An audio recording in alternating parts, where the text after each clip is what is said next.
controversial topic.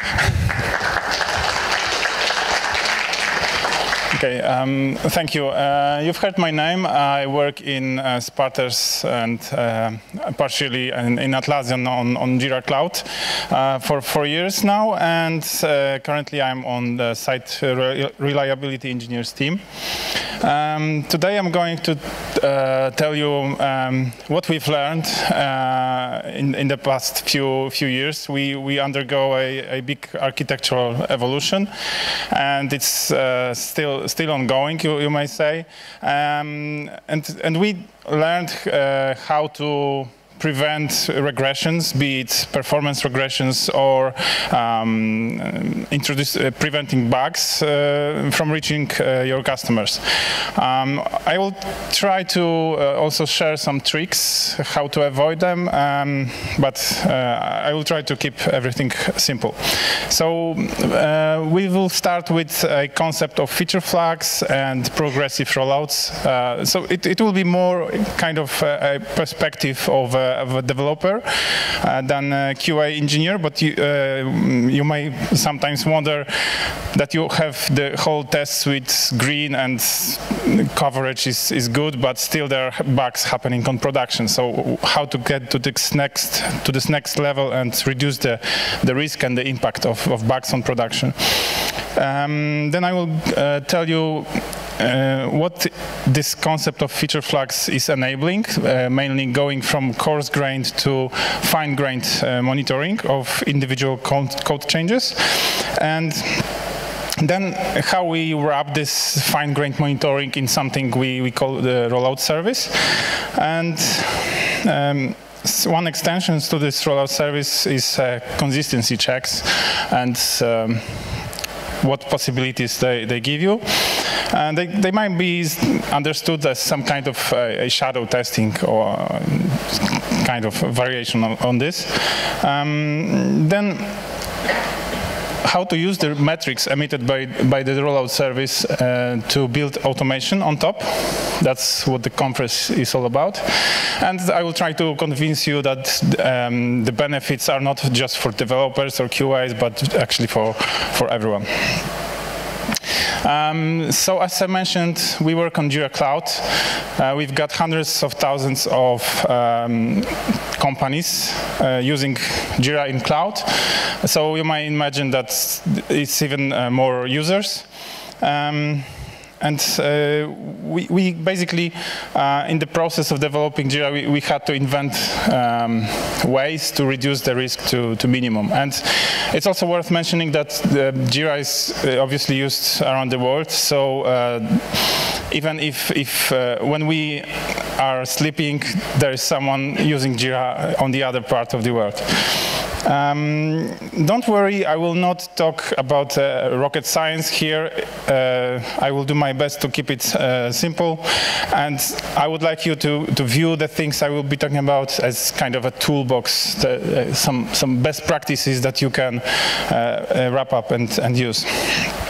So imagine someone from your family asks you, what do you do as a developer on daily life? What would be your simple answer? So essentially we basically replace old code with new code, right? In this or that manner. There are some lucky ones from among us who just write new code, like a greenfield project, but it's essentially a special case of this when the old code is just blank line. You might be familiar with this old school concept of releasing changes.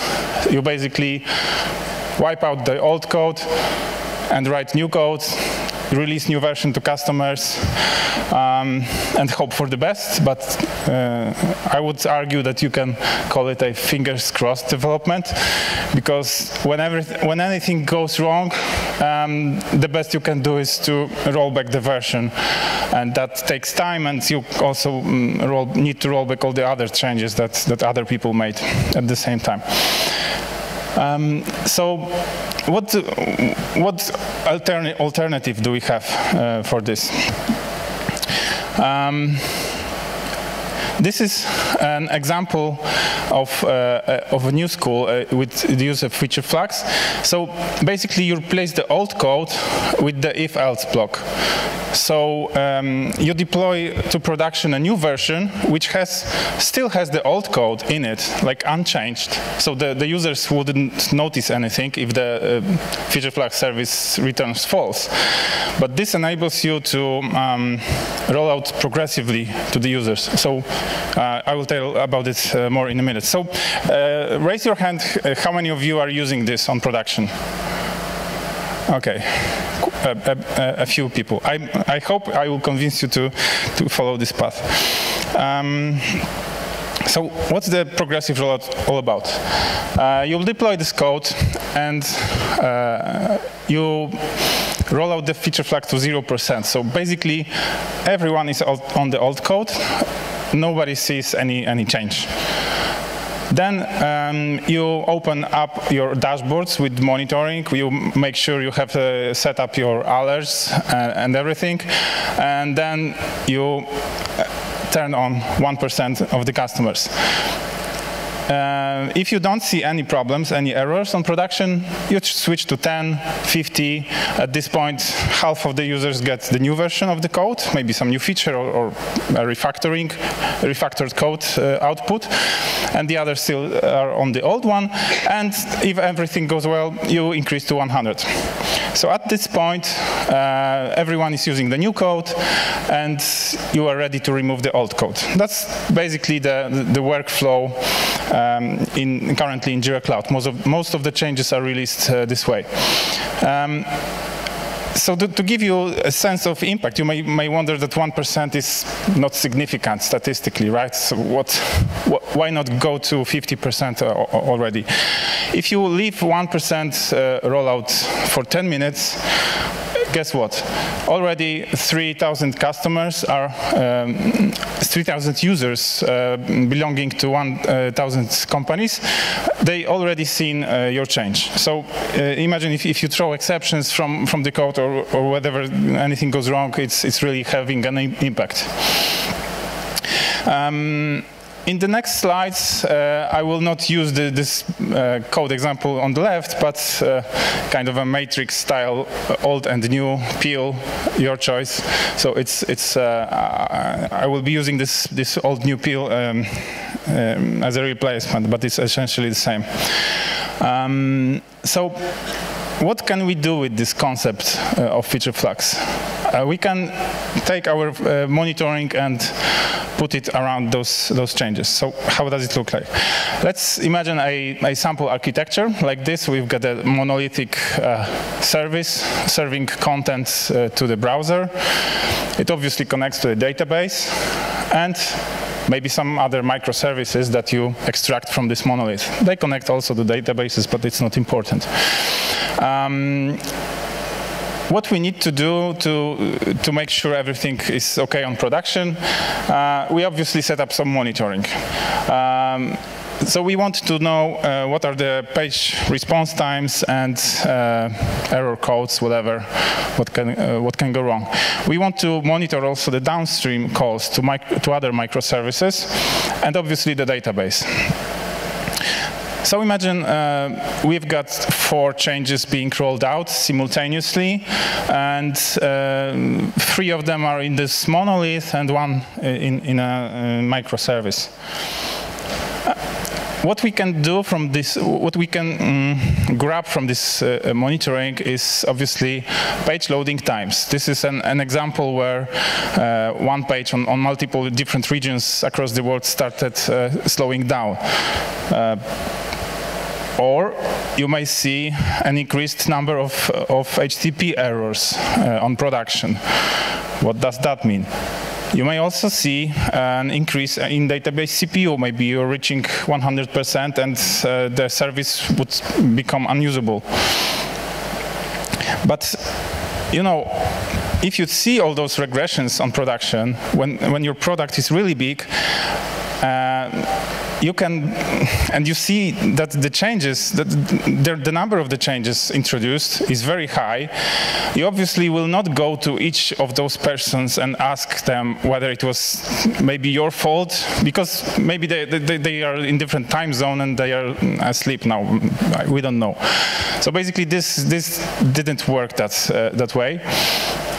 Instead, we invented this concept of monitoring of individual code changes. And I will expand on this in a minute. So let's take Alice, for example. She is releasing a small change to production. Once she enables it to a few percent, she is no longer looking only at the number of errors, but she is confident about the number of the exceptions that her own change throws versus the old code. Similarly, she doesn't look only at the page loading times, but she knows how fast her own change is. And also, instead of looking only at the database CPU, she would now be able to see how much time her new code spends in database in comparison to the old code. So yeah, what is the rollout service? This is this old new code switched by feature flag with some monitoring around it. So let's see the details. You remember this block, and you add one more layer over this, a try-catch block. How many of you are programmers on here, by the way? Quite a few? Okay. So to those who don't know this, this is basically making sure that if anything goes wrong with the old code or the new code, there will be an exception that would be logged in Splunk or whatever logging tool you use. So we basically log a feature flag name. So feature flag is individual for this change.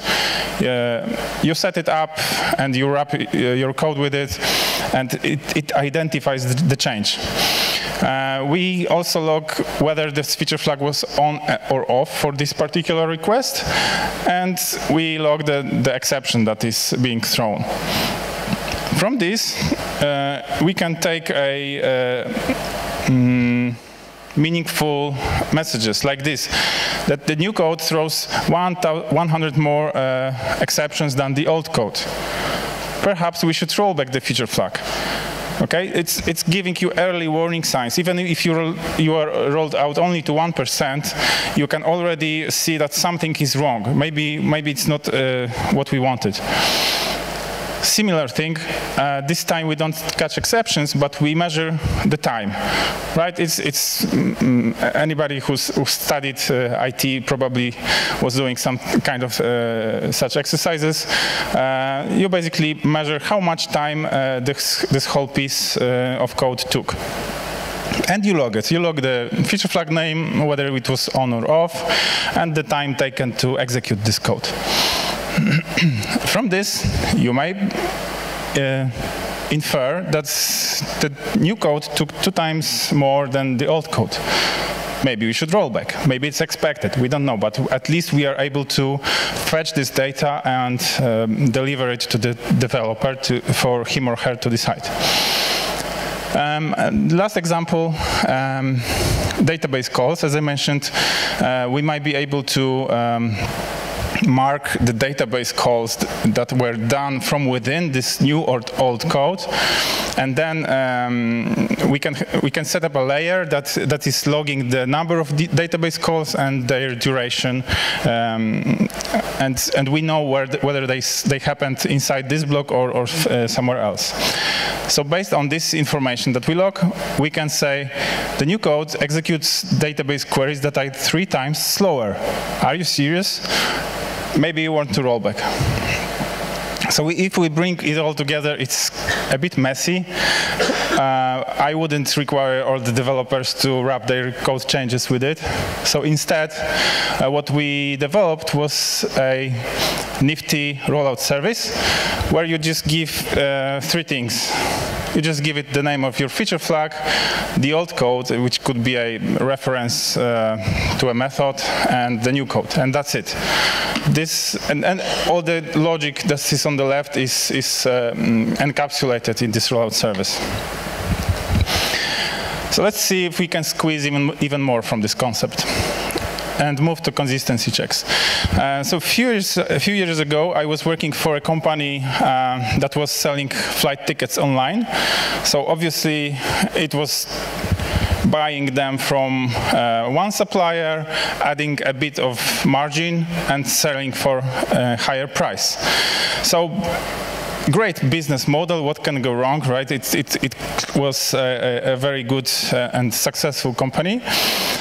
But the problem was that the bit that was calculating the price was very complicated. So it was taking, obviously, the original price of the ticket, number of travelers, whether they bought any excessive luggage, maybe priority boarding option, extra options, traveler ages, whether they fly over the weekend, and tons of other things.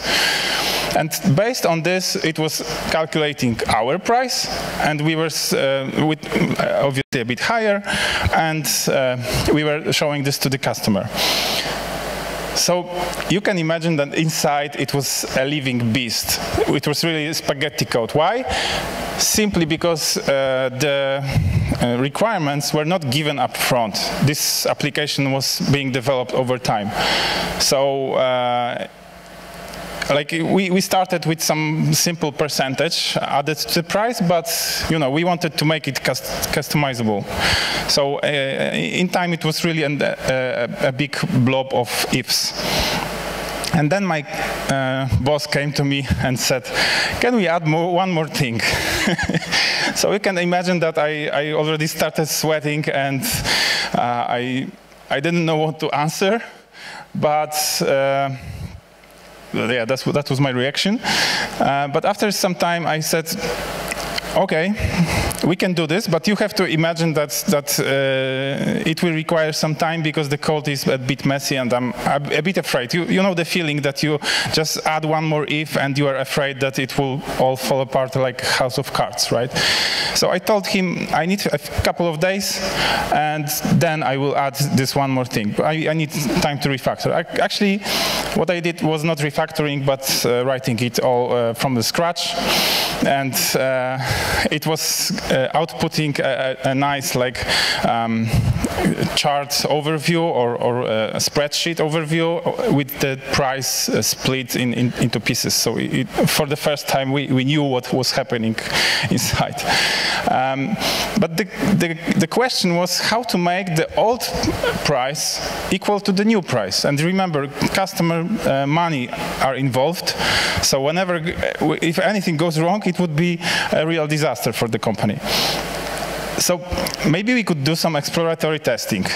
I don't know what, but we could cover some cases, but the prices were so, there were so many data going on that it was not possible. Comprehensive test, maybe copy production data. Well, it all felt not sufficient. So what we did was this little piece of code. We were still calculating the price the old way and returning the old price. Okay, so the customers didn't notice anything. And then inside we have this try-catch block that is catching any exceptions that would occur inside. And we called here the new algorithm for calculating the price. And if the new price was in any way different than the old price, we were logging this information together with the withholded data used to compute the price to our logs. And we left this for a month on production. And the funny part is that there were obviously during the first day there were a lot of inconsistencies that we need to fix. Then we released the fix, a bit fewer exceptions, to release the fix and repeat, rinse and repeat, until we we get the stable picture. And the funny part is that we even found a few bugs in the old code, which we managed to fix on the way. But this way we were able to completely rewrite the pricing algorithm, and the users even didn't notice anything, any change. So let me show this in a diagram, how this works. So consistency checks execute the old code and return its result to upstream or to the customer. Let's say it's an object A, but at the same time they invoke the old code. They can do this in the same thread or a separate thread, or schedule a task on another machine to compute that. So it doesn't even need to affect the performance of the application. And let's say it returns some object B, and then we just compare whether they are equal or not. If they are not equal, we log it to any logging system we have. And you should view the new code as being executed in some kind of a sandbox. Okay, so this is our playground. We can do whatever we want with it. We are not affected by any errors, even if it means throwing exception, null pointer, whatever. So it greatly reduces the risk. Just worth mentioning, this new code shouldn't have any side effects. It should follow the guidelines of functional programming. So if it modifies the database records, you have to be very careful. Maybe you need a separate, like duplicated table just for the new code and compare the results. I don't know, it gets trickier. But if it's purely functional, it should be everything should be good. So coming back to the idea of rollout service, it's just, you need to just add one more line, just with consistency check. It's that simple. So let's summarize what the rollout service gives us. It makes you aware of exceptions, performance regressions, expensive database queries, expensive microservice calls, because you can extend this concept and see, how many calls to downstream microservices your new code does, and any data inconsistencies through this check. And you can think of any other things to build on top of that. Maybe measure how much what is the log volume emitted by new code versus old. So you might think of it like a layer or a firewall that is protecting the applications from being overused by you. Or, in other words, a safety net. Especially the consistency checks work that way. As I mentioned, you can do whatever you like. You can turn the code upside down, play with it, and learn new things about it. And you are safe. So what automation can we build based on all those metrics that we get? Obviously, Jira Cloud is a system that needs some logs, so we use Splunk for this. And Jira, not on every request, but with some sampling, drops timers. So it's, as I mentioned before, it times the execution time of old and new code and dumps it to Splunk. And we thought maybe we could do something about it and automate. So we took another product from Atlassian, Bamboo, which CI server, and run a couple of Python scripts on it. And the Python was basically fetching data from Splunk, doing some queries to find out which timers introduced a regression. So if it was executing in 100 milliseconds, now it's 500 milliseconds, it's probably something wrong. So then if it identified a regression, it was talking to LaunchDarkly, which is our feature flag provider, a service where you set up those feature flags to get the owner of the feature flag. So we know the piece of code that introduced regression. Now we know also who was behind this change, and we could immediately write on Slack that, hey, you probably introduced a regression. Maybe you want to take a look at it. Yeah. So this is how the message looks like. Hey, I'm Cloud Boa. This is the name of the service.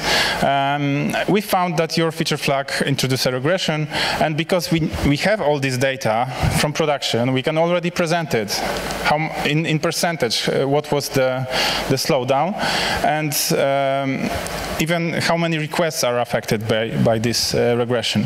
And it also has a link to results in Splunk. And you may wonder why Boa Snake was taken for this service. Basically, Boa Snake, when it catches a prey, it's winding around it, and it lets the prey breathe out, but not breathe in. It's a very unpleasant way to die. But this is essentially what the service does. It allows for improvements, and it even sends you the same kind of message with congratulations, you introduce improvements to Jira, but it doesn't let you go unnoticed with the regression.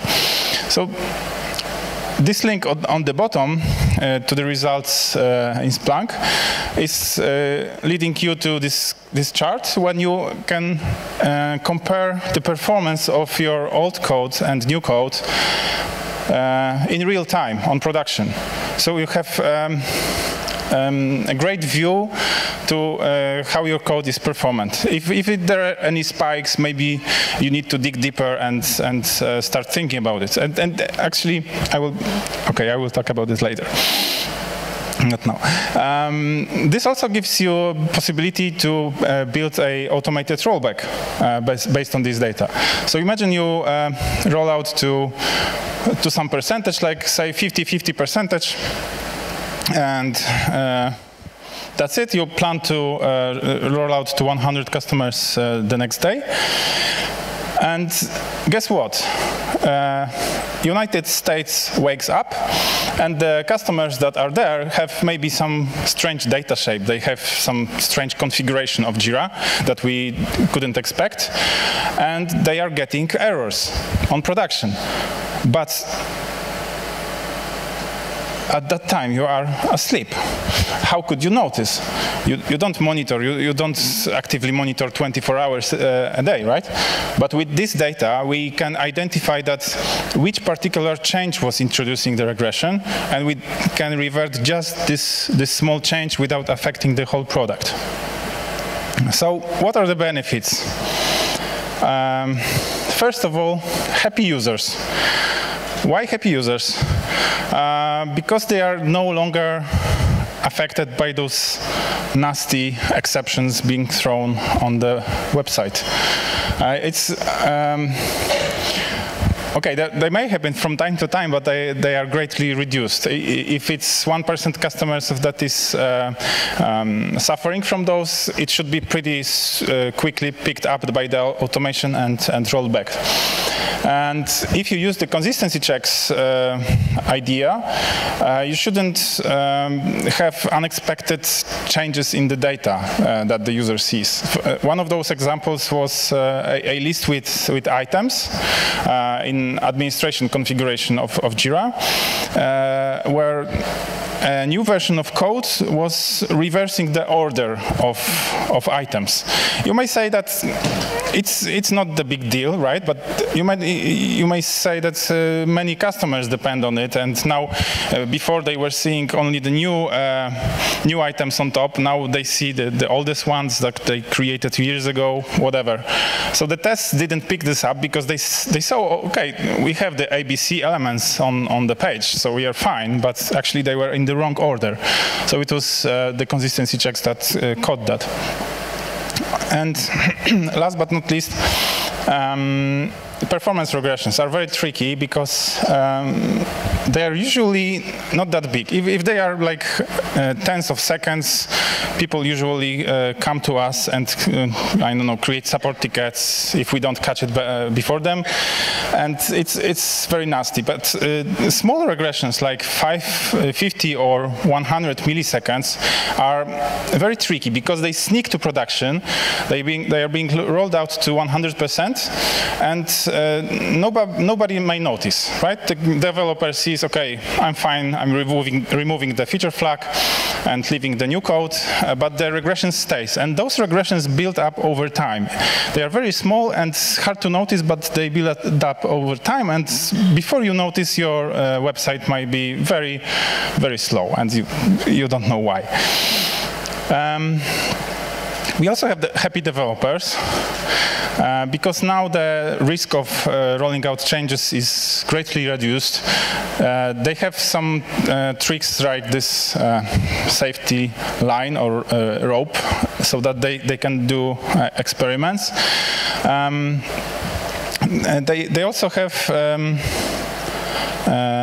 the possibility to do big refactorings. So if you visit a old part of code that hasn't been touched in years, the IT science came forward and developed new ideas, but the code stayed as it was. So what you can do, set up some consistency checks, play with it and refactor. And also you have a closed feedback loop, because, as I said, if you have this consistency check and you return output of the old code to the customer on production, so they don't notice anything, but the trick here is that if you notice any inconsistency in your CI, you can throw exception to make the test fail. So you may have a feedback even before you release the code to production. It can already be caught in your staging environment or tests. They also have information about performance of their code. So it makes it much easier to understand how performant the code is. You can discover, as a developer, any inconsistencies that you introduce. So, of course, there are a lot of changes that change the output of your application, but at least you are aware of all the changes that you introduce. And the funny aspect that we didn't anticipate when we were developing this is that those problems that are caused by the rollout service, they become a platform for learning for the developers. For example, if you catch a regression in production, I mean in performance, you can send them a link to an article explaining what happened, what could be the root cause, how you can fix that. For example, we had this, if a new code is making many more database calls than the old code, there's probably a n+1 problem being introduced. So maybe you have some for loop inside that is going one by one records on the list and making separate database calls, but you could fetch all those data in one call. So you can teach the developers using this platform. And last but not least, because you have those safety nets, you are able to open the code for experiments by fresh developers. And this is essential to scaling your teams. Imagine that your company is having such a great success that they want to double the number of employees in a few months. But there's high risk that you think they don't know the system, right? They don't know the code. Should we really allow them to make experiments? No, they should be sent to some 1-month training to get to know the system, etc. And then maybe we can allow them to change one line and see how it goes. But with those precautions, you feel much safer introducing new people to the code base. And it also enables them to learn through action. They don't have to attend boring workshops, but they can experiment with real code, see what happens when they change anything. There are some gotchas, though. First is the cultural change that you need to think about. People are used to those fingers crossed development. They come from different companies. They don't know the feature flags. Why should I bother? Why should I go this way? So it's a bit tricky to convince people to use the new mechanism. But if you wrap all those difficult code into some kind of a service and make it easy to use, it will be much easier. Also be careful when you make tools like this. They might introduce some regressions and overhead themselves, like this feature flag service. It needs to be really super quick. Otherwise, you will not even notice that you introduce a regression by all those tooling that you make around it. So be careful. You might also get a lot of false positives. Like the performance metrics, if you look at them, they are very flaky, very noisy, jumping up and down. So if you make a threshold, if it is too aggressive, it will throw a lot of bugs at you, but maybe it's just noise, and we shouldn't care. And also, don't forget to remove the old code. We have seen a lot of examples, Bartek is smiling, where people just rolled out 100% and then forget and proceed to next task. So keep the code clean. We have happy DevOps, because they are now able to quickly realize the root cause of problems. Imagine there's this 500 errors, for example, happening on production. And now they are able to quickly see which code change exactly introduced a problem. They are able also to instantly roll back things if anything goes bad. And because we have those safety nets, we are able to deliver quickly and more frequently. New changes go to customers in Jira 10 times a day, so it's pretty okay. And like I said, there are dozens of changes being released simultaneously across the whole production. It also allows you, because you have a unified method of measuring things, like this rollout service, you are able to build very elaborate dashboards in whatever tool you use, and give it to developers in the same version. So everyone uses the same version. If there's a problem, other person can quickly jump in and help you with things, because they recognize what your metrics are and what they should look at. And of course, it opens up vast spaces for automation, like building rollback machines in case of exceptions or notifying on these regressions. I would say that the PMs are also happy, because the rollout service is detecting bugs and any regressions on production, and it automatically creates issues in Jira for them. This is, I would say, even better than doing it manually, because you have all the statistics. So if there's an exception happening on production, you know how many customers are affected, how many requests per second suffer from this, and it greatly helps you with prioritizing things in your team. And happy company overall, because they no longer have to spend money on complicated user acceptance testing and whatnot. They don't have to prepare tons of test data that might be expected on production. It's just you are basically testing with production data. And possibly you save your reputation as a company. You don't release, I don't know, flights for €1 million or whatever. And as anticipating your question, do we really have no tests? Actually, we have tests. We are not planning to tear them down, but I wanted to highlight that the center of gravity is no longer on writing comprehensive test suites and generating test data.